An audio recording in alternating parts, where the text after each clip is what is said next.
My name is Kelly. I've been in recovery for about 12 years.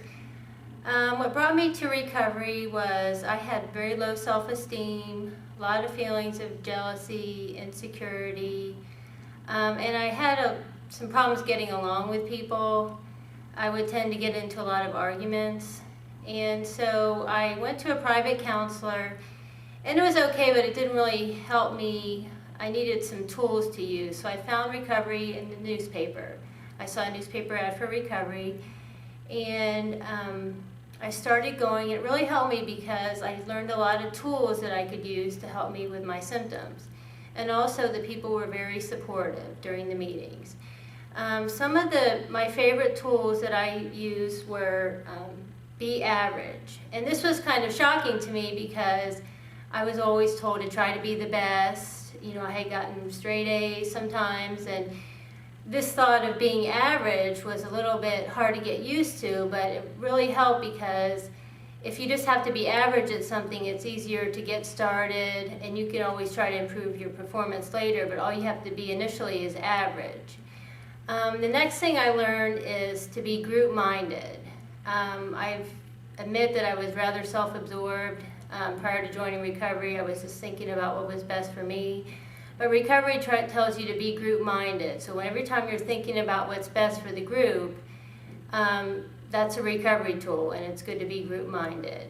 Another favorite tool that I learned is part acts.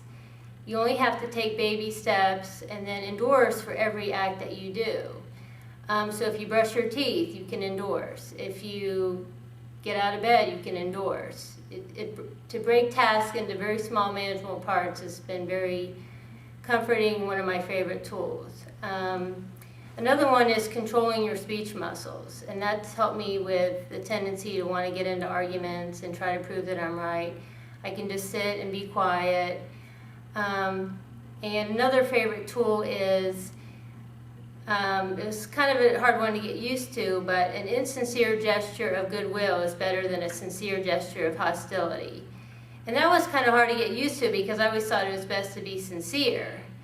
But recovery says it's oftentimes better just to be quiet, be civil, versus openly expressing hostility, which has really helped.